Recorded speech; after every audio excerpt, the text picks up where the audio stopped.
لکه موسم غوندې تازه راته سپرلی په کار یې، لکه موسم غوندې تازه راته سپرلی په کار یې، پیسې دې ورکې شي خو ته راته ژوندی په کار یې. نور مې پیرزو په بل وطن نه یې راځه کلي ته، نور مې پیرزو په بل وطن نه یې راځه کلي ته، خیر دی چیلې به سره راته یو ځای په کار یې.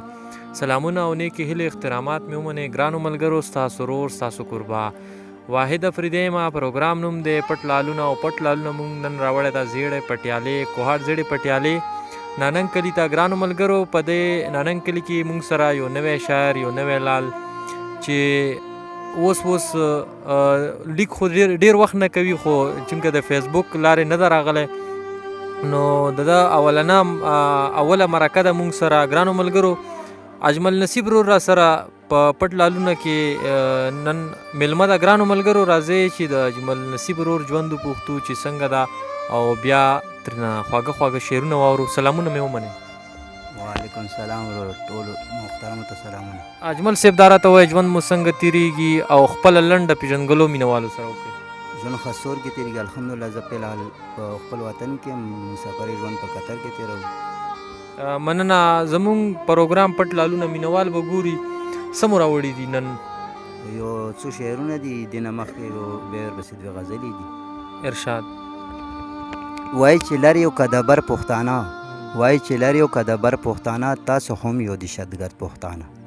چې تاسو کلم په ژبه څه پوهېږئ، پرېږده مړه تاسو یې انپړ پښتانه. وایي چې مونږ به بدل اخلو د کلم په ژبه، مونږ بچي یو بیا د نر پښتانه. او پښتونه هر ځای کې تلتا وژني، ولې دې وژني په ډالر پښتانه. وایي چې اجمله په خلکو به قیامت راشي، کله که یو شو لر بر پښتانه. او دې پسې غزله ده.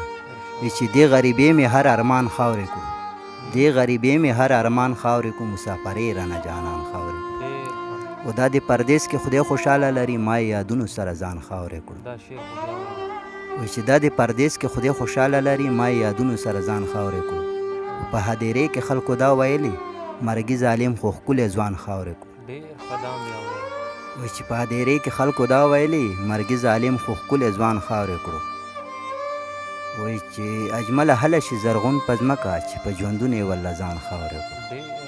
داسې که یو نیم کلام در سره بل وي نو مینوالو سره شریک که، مننه به وي. څنګه به هیر کمه د زیړې مازدیګر جانانه، چې په سلګو سلګو تتلمه مسافر جانانه. چې مرۍ مې ماته شوه چې ماتې رسختونه خستل، زه ترې روان شوم ده ولاړه وه بهر جانانه. انور د شمشادو غره په سر پرېوتو، په انتظار کې وه ولاړه د دلبر جانانه. و زه په سرو لاسو په سرو شونډو هرکلی دې کوم، منت مې واوره راوړه کلي ته اختر جانانه. وایي چې اجمله تا چې په دیدن به د جانان کولو، اوس خو رنګ شوی د هغې کلي ګودر جانانه.